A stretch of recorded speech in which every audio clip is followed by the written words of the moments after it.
Hi everyone, this is Colleen, and this is Friday, July 29th, 2016, and this is Haggie Reads for you on Haggie Shack Radio at HaggieShack.com, and I simulcast to Wolf Spirit Radio. And today I'm going to pick up where I left off last week with Children of the Law of One, The Lost Teachings of Atlantis by John Peniel. Music. Music is a powerful force spanning the infinite to the finite.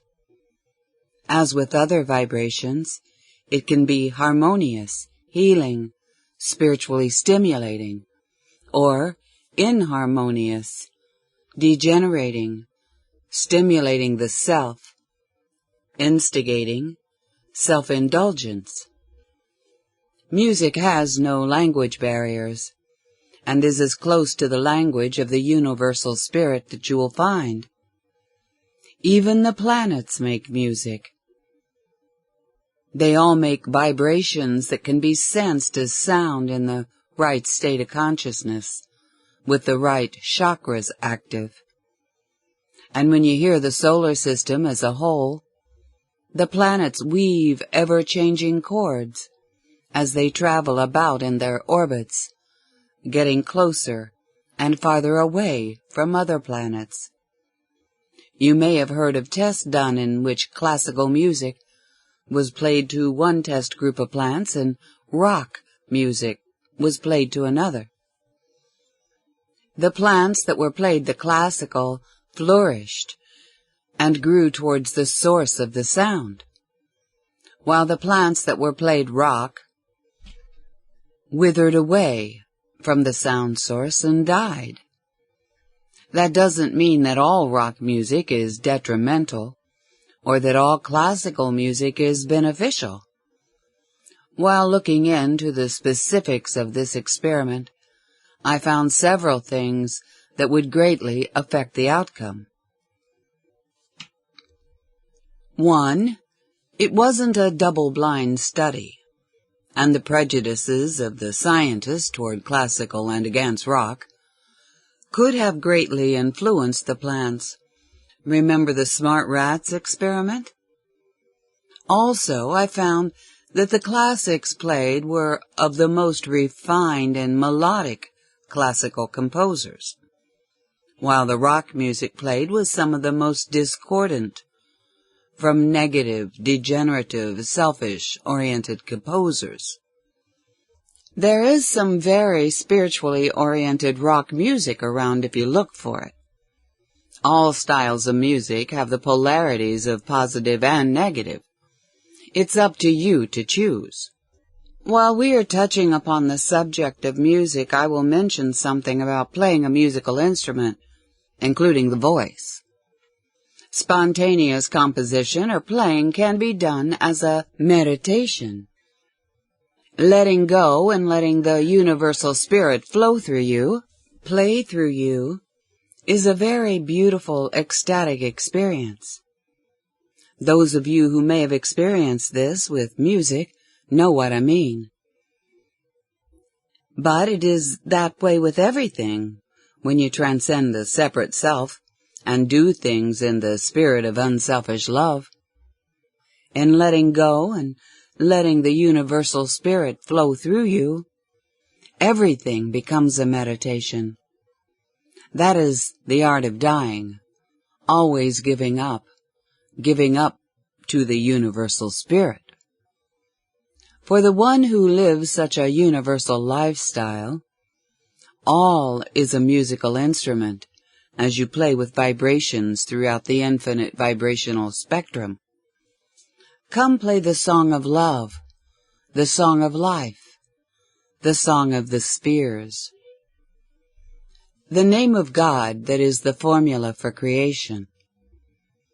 As I studied various ancient texts in the library, I found it amazing that there were so many different names for God. Not gods, but different names for the one God. even within the same religion sometimes. For instance, Elohim, Jehovah, the God of Abraham, etc. As Gabriel was putting away some scrolls behind the table I was studying at, I asked about this. Why are there so many names for the Universal Spirit? Ah, it is a question. Sometimes it's because of different cultures or languages. Sometimes it's because of translations from one culture or language to another. Sometimes it is translations within one culture. Sometimes it's for control and confusion, to change the truth or the meaning of God. What is the most ancient name for the Universal Spirit? Great trivia question, isn't it? Trivia? Yeah, like a game show or something. Game show? Gabriel was an elder adept monk who'd been there a long time, not to mention that he was also a librarian, after all. I may as well have been asking him about disco music, so I dropped it and went back to the original question. The most ancient name for the Universal Spirit is Yod-He-Vav-He. But this ancient name is far more than just what another religion calls their version of the concept of God, or even a name. In fact, it was not meant to really be just a name at all. It is from before our time of human manifestation on earth. It is the physical word, equivalent of a vibrational or thought form. It is an actual representation of the universal law that governs the primary pattern discussed earlier. The name itself is the key to creation and the representation of the universal law of polarities and the replication or reproduction of all vibration. And remember, everything is vibration. Contained in this one name for the One is the actual formula for creation and the manifestation of all life within the One. Thus, this name of God is probably the single most significant metaphysical concept there is. It sounds pretty deep and heavy. No, it is the simplest thing in the universe, just the hardest to really understand by the uninitiated and unenlightened. There's no way I'll be able to get it then. Not at all. The name is represented by 4 letters of what is now called the Hebrew alphabet, which have numerical as well as symbolic meanings. Oh, that's very clear, I said respectfully, but with playful sarcasm. So what is the name already? I told you. Yod-He-Vav-He. YHVH, allegedly pronounced Yod-He-Vav-He. Right, I'm sorry. I got off on the letters and numerology thing. You ask about why different names of God within the same religion. This is one that was changed through time, translation, and misunderstanding to many variations of the original, including within several religions. Consider the similarities. Yahweh, Yahovah, YHWH, Yahovah, and Jehovah, to name a few. Jehovah and Yahweh stuck pretty well. YHVH is also sometimes referred to as the Tetragrammaton in magic and metaphysics circles. The first part, which was the positive polarity or father part of the name of God, was Yod, yes? See the similarity there even? Yod, God, Yod, God. Not too hard to change through time and even pronunciation. Yes, someone with a lisp or speech impediment could have started a whole new name of God to fight over. Ah, yes, I suppose that could be. The ancient teachings say that he who can pronounce this name properly opens the gates of heaven. This saying is vastly misunderstood. But even now, in the same major religions, it is forbidden to even attempt to pronounce YHVH. Why? In the early days of religion, certain priests or high priests in power positions who wanted more power didn't want the common people to know this great key. They wanted people to need to go to the priests and turn to the religion for their understanding of God and spiritual matters. Hey, how else are you going to make a buck and control everyone? Exactly. This gave them great power and control. So they hid the name, changed the name, or made it forbidden to say by anyone other than the high holy people. I later asked Zayin more about it, and he not only explained the details of the name, but taught me how to chant it as a meditation. It created major changes in my consciousness. The symbolism and structure of Yod-He, Vav-He is simple, yet deeply profound. And when its few simple elements combine, they give birth to the entire complexity of life. In part, YHVH represents that perfect, simple pattern we spoke of earlier, the atom or the solar system. It also speaks of human procreation and stellar planetary procreation. The first part, Yod, represents the positive.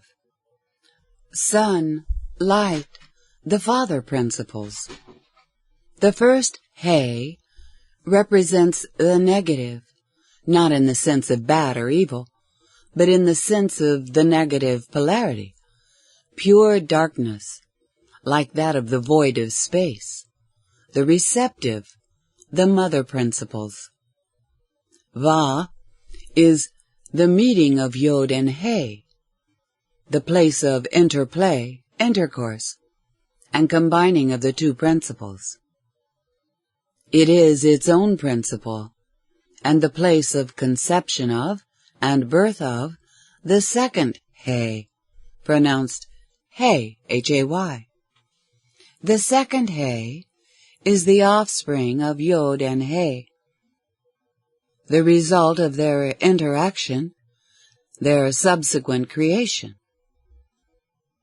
The second He has the same attributes as the father, the Yod, in that it actually is a Yod in its own macro and microcosmic realm.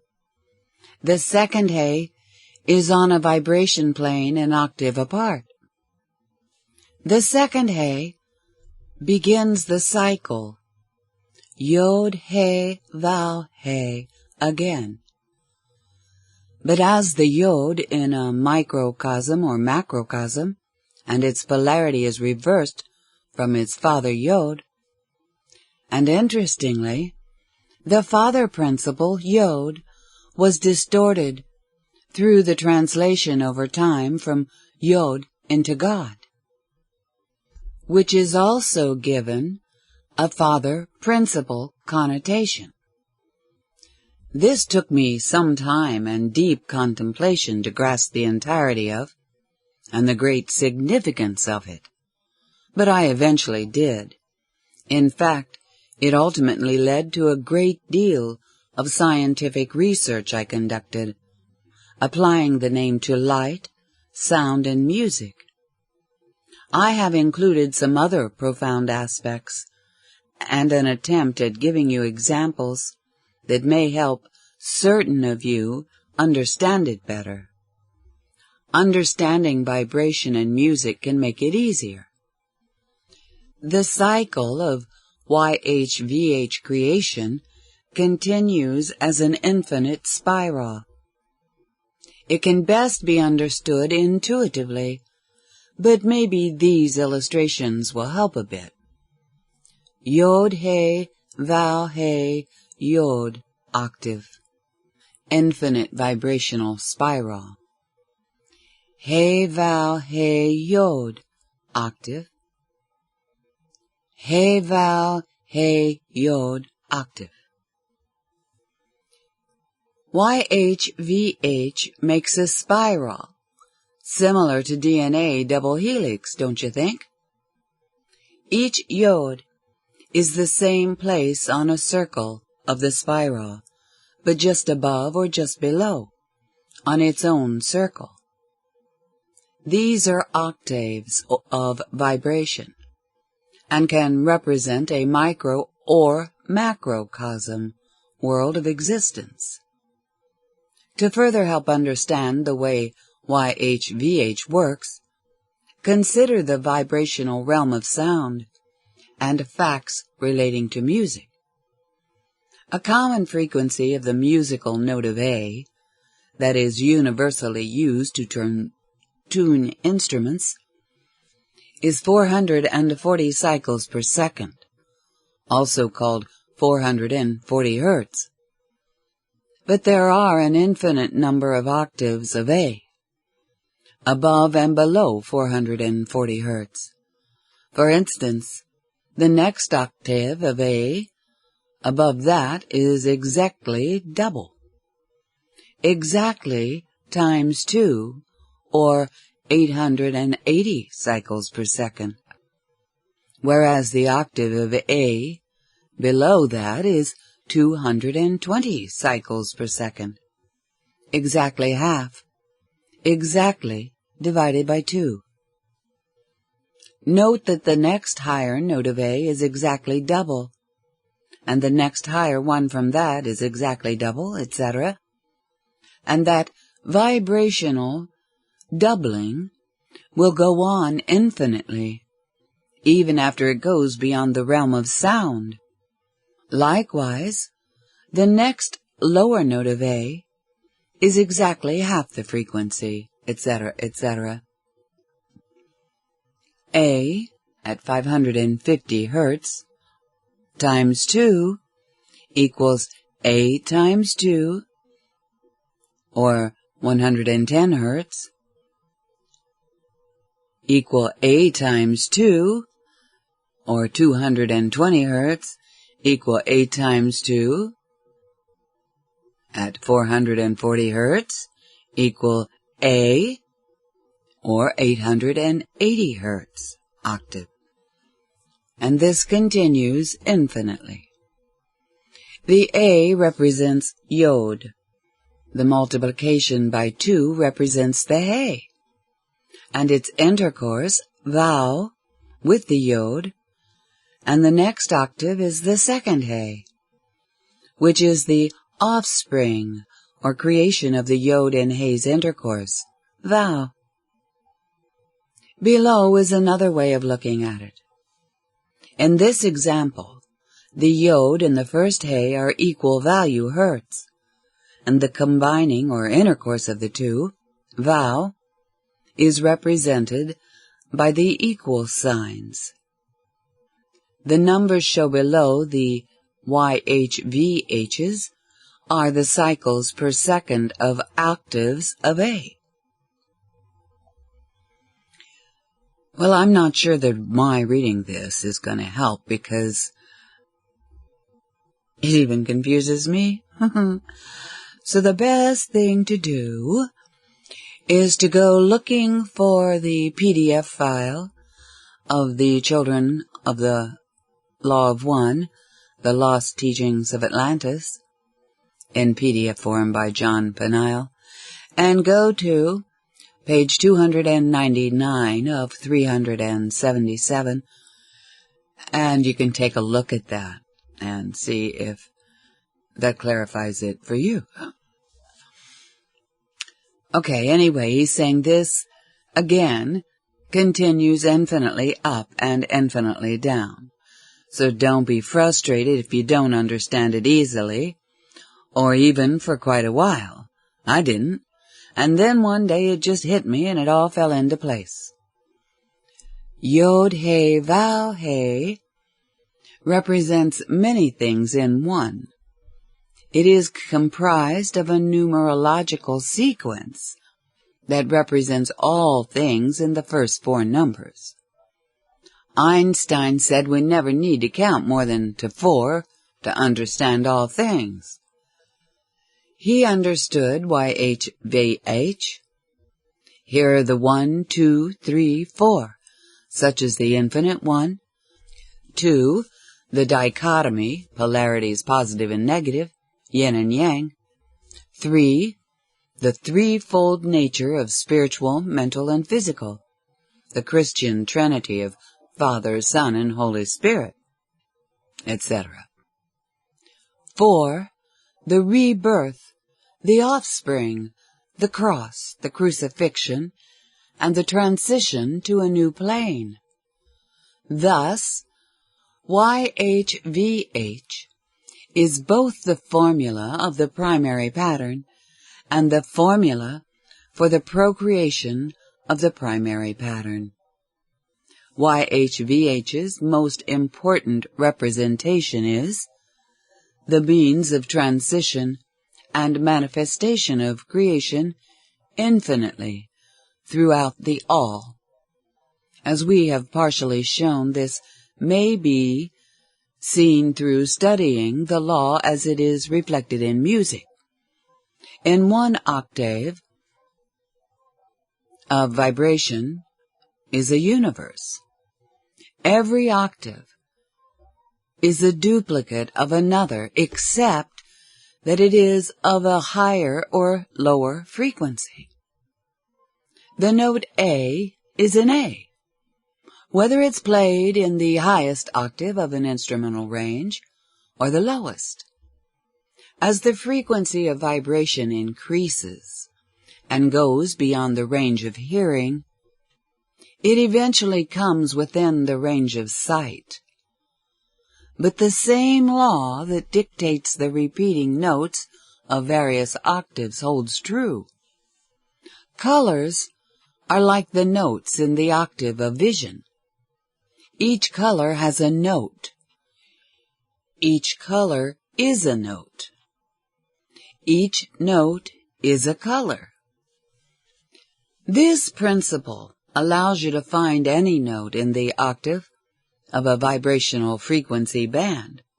For instance, you can take the frequency of 440 for the note A and keep doubling it to find the higher octaves. You can keep doubling it past the frequency of sound and on into the frequency band of light. You can then match your figures against the known frequencies for colors of light and precisely determine the color of each note. Who could have imagined you could do such a scientific thing using the oldest name of God? If one truly understands YHVH, one understands the law governing all vibration and all creation. Misery loves company, but so does God. Raises in consciousness sometimes happen in what seems to be giant leaps, even though it may just be the result of a long build-up toward some specific realization. One of my leaps came when I was laying down outside, looking up into space. It was during a meditation exercise called the Planetary Polarity Attunement Technique, outlined in part 2 of this book. As I was laying there, I really felt connected to the earth. I felt my body held by gravity, as one with the earth, and began feeling the entire earth spinning as it actually does, and both the earth and my body simultaneously flying through space, orbiting the sun. Something clicked in a big way, and it just all came together. I was actually experiencing and realizing these things that had been previously just intellectual concepts to me. It was a combination of finally realizing that primary orbital pattern of the universe concept and YHVH, which is essentially the same thing. The sun was a yod, and a hey to something else. I was a yod, and a hey to something else. It was incredible. And the difference between intellectually understanding all that we covered in this chapter and realizing it was like night and day. It was one of my major changes, my major little enlightenments toward total enlightenment. We'll discuss my next biggie little enlightenment in the next chapter. Chapter 20, Men, Women, and Soulmates. Gosh, talk about your complicated issues. What could be more complicated and be such a prime focus of our lives than relationships? And I thought metaphysics was complicated. But actually, once you understand a little of the basics of life, relationships aren't really that complicated at all. Missing pieces. I had been very lonely since I was a young boy, both in the sense of the world as a whole and in the sense of missing a mate. Of course, I didn't know anything about the concept of soulmates. I just knew I missed someone that wasn't there, who was kind, thought like me, and was supposed to be living with me. Again, I wasn't an average child by any means. How about a 5-year-old romantic? I made a tape collage of love songs that I fell asleep to every night, and I snuggled my teddy bear, and when I got too old for the teddy bear, a pillow. I did learn about the concept of soulmates eventually, and while I had a girlfriend before I left for the monastery, it wasn't that perfect dream relationship I'd always longed for or read about. And as you may remember early in the book, I mentioned that I mistook Anastasia's kindness, attention, and love for that she had a thing for me. And even if I hadn't, I would have had a thing for her. Well, I had that crush for a while, until I found out she wasn't interested in me that way, and then I went back to looking, longing, and being lonely. And time marches on. A couple of years later, even after returning to the monastery with my new humility, I was still alone. And my true learning was really just beginning. I'd been back about a year. I was well over my early infatuation with Anastasia, but I was really still wishing I had a woman in my life. But I was unattractive. Not physically, mind you, but unattractive in a real sense. I was unattractive on the inside. I didn't even have myself together, so I certainly wasn't able to be together with someone else in a relationship that would be positive and helpful to a woman. I wasn't serving God or unselfishly loving, so I really didn't radiate any love or charisma. Boring. I, like most men, was a wanter rather than a giver. I was inwardly wimpy, weak. Most women want a man that is inwardly strong and not needy of them. That goes even more so for higher consciousness women. And even higher consciousness women also want one who is at least dedicated to God or achieving enlightenment, if not already enlightened. But that didn't stop me from wanting one anyway. One day I asked Zayn if he knew where my soulmate was or how I could find her, and if I would ever find her.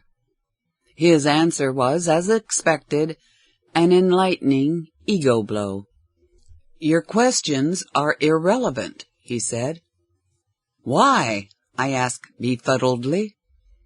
"Because what you imagine a soulmate to be and what you think a soulmate relationship is, and would be like, is not accurate." "You mean you can't have an idyllic relationship with anyone?" "No, you can't have such a relationship. The kind you imagine in your mind all the time. It cannot exist for you at this time in your life and consciousness." He said, "Until the universal spirit reigns on the throne of your will, such a relationship would be a major conflict, not bliss. You are not right within yourself. You are not right with your relationship with God. And any soulmate relationship you might have now is doomed to failure, even if, as I naively anticipated and hoped, your soulmate has an angelic demeanor as you imagine." He smiled like a cat that swallowed a canary and said, "Don't get me wrong. A soulmate relationship at the state of consciousness you are in now could be good for you, but only in the sense that it could intensify your stress, and thus might speed you on your path." I managed a squirmy nod and an insincere smile, acknowledging his amusing comment. "Why?" I said. "Because she would make your life miserable, and you would fight all the time." Later in this chapter I explain why this is so. The bottom line was, he strongly advised against anyone, including the center of the world, me of course, making an effort to find a soulmate, which he was about to explain.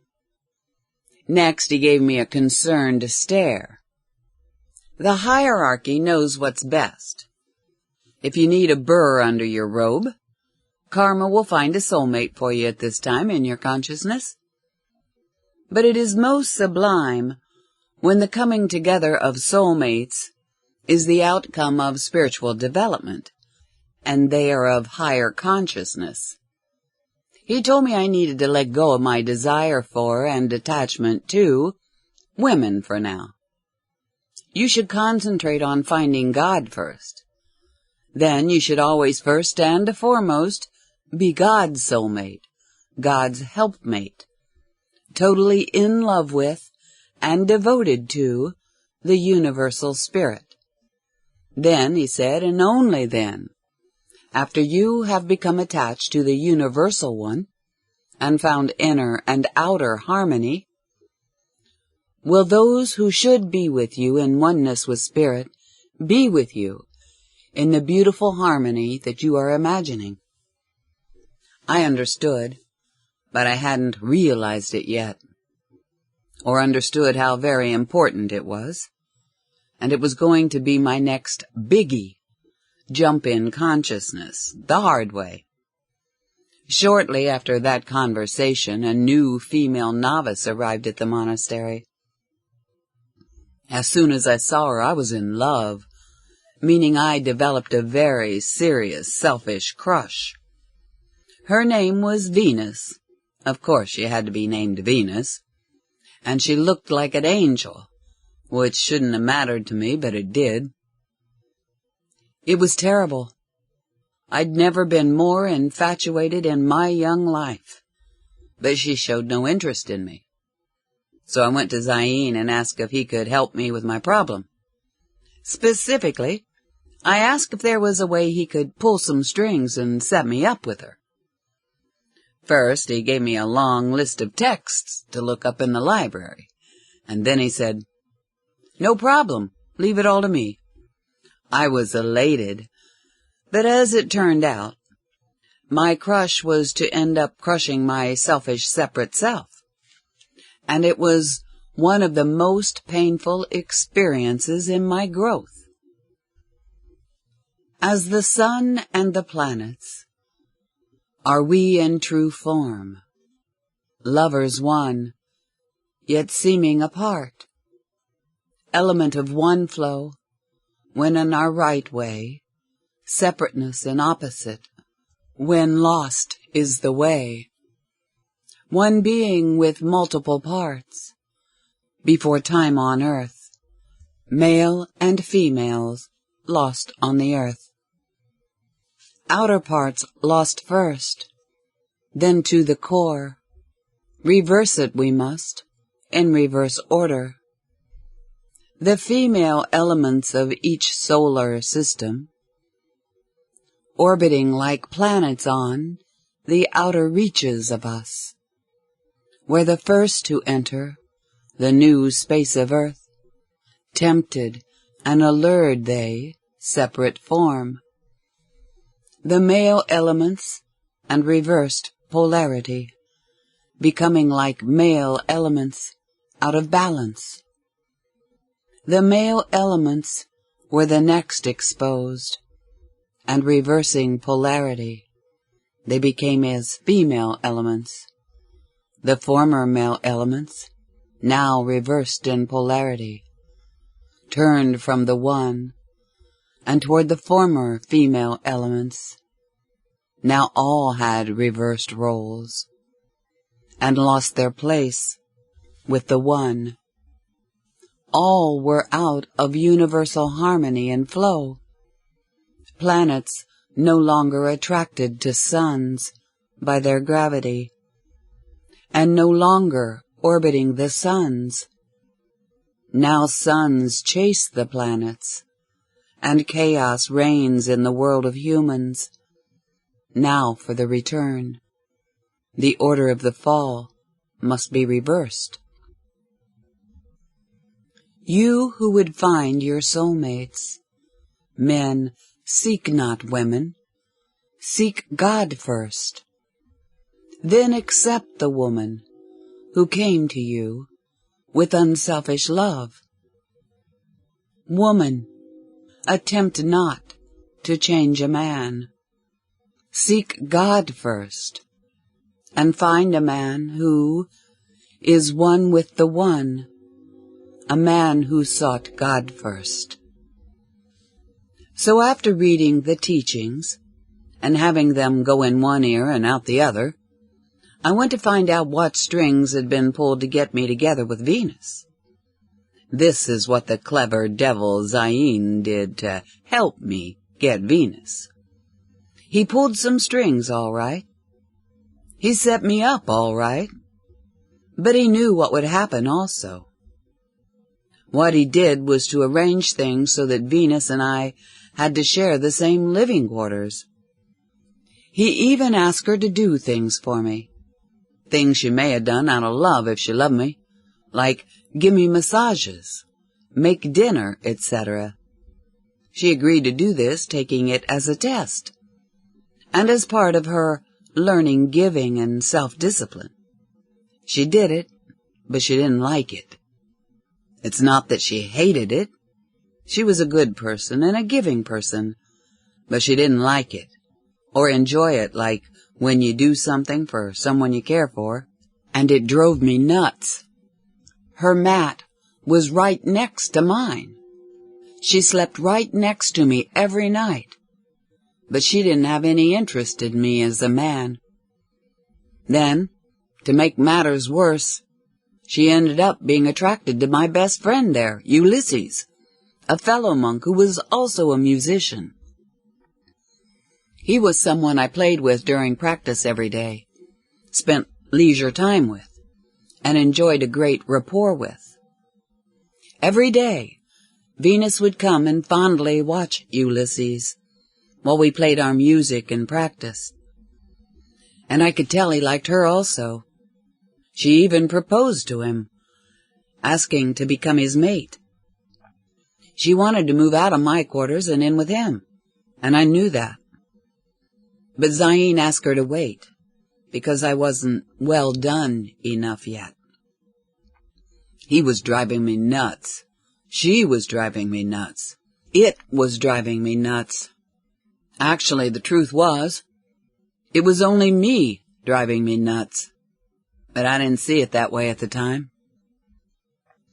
Finally, one day I couldn't take it anymore. It was too much to bear.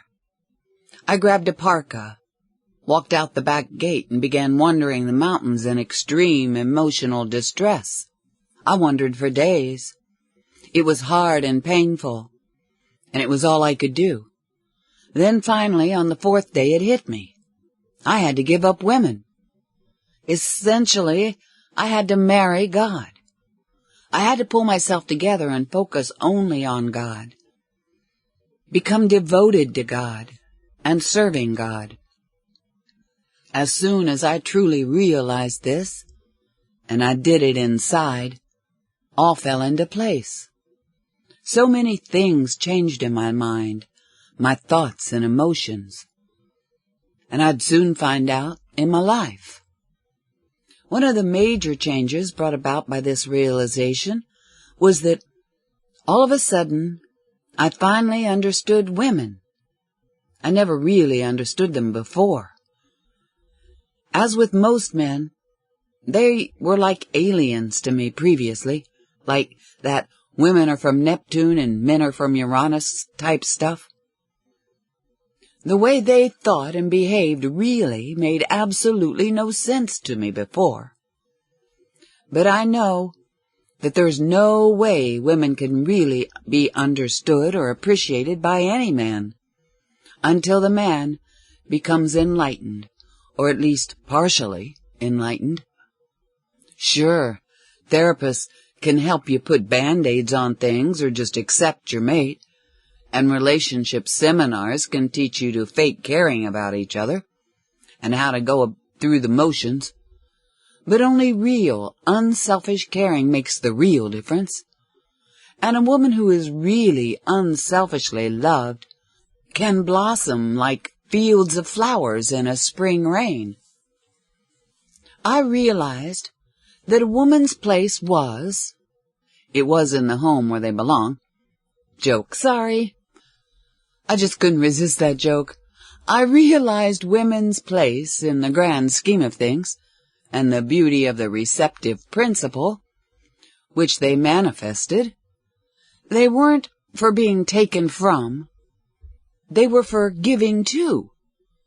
Not in the giving to the selfish separate self or spoiling someone, but in the same sense that the sun gives to the planets and they create life. Like Mother Earth, everything that the sun gives to her, she takes in and gives birth to new creation. If you give a woman even just a little real love, if she is also a caring woman, she takes what you give, adds herself to it, multiplies it, and gives even more.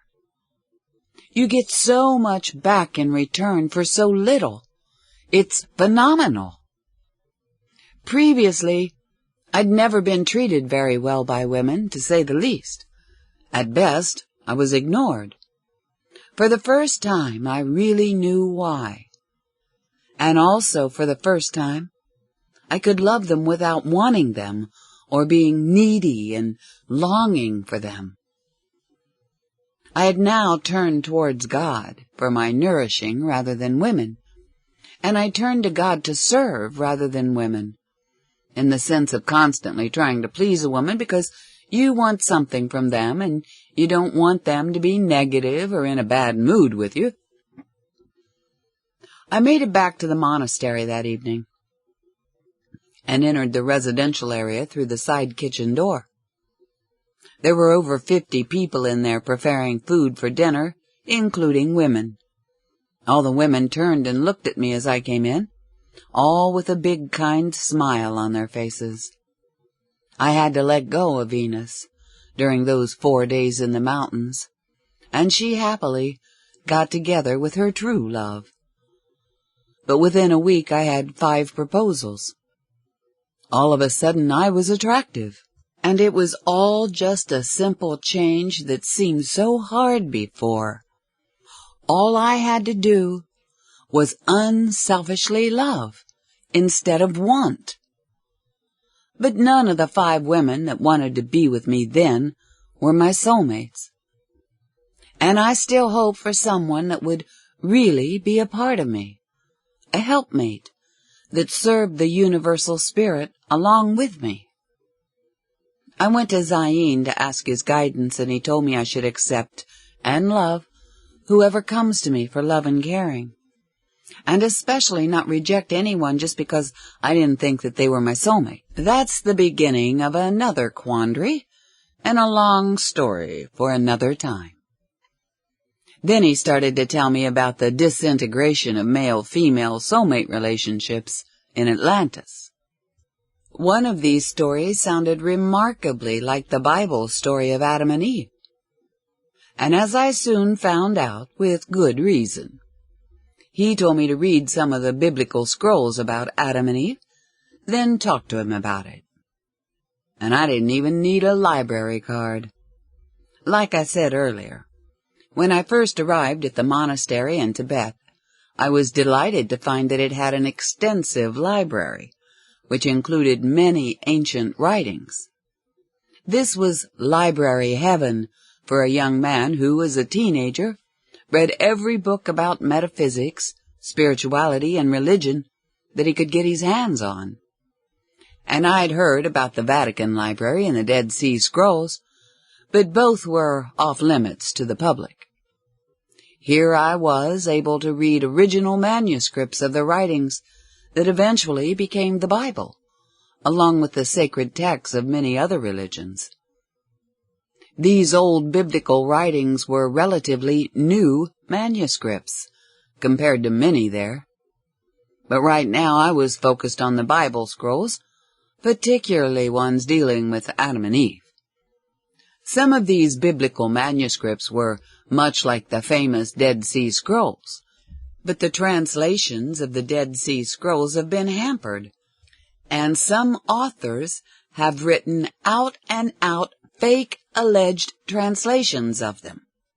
Also, unlike the Dead Sea Scrolls, which were sold here and there and spread all over the place, our biblical scrolls were complete, properly preserved and intact.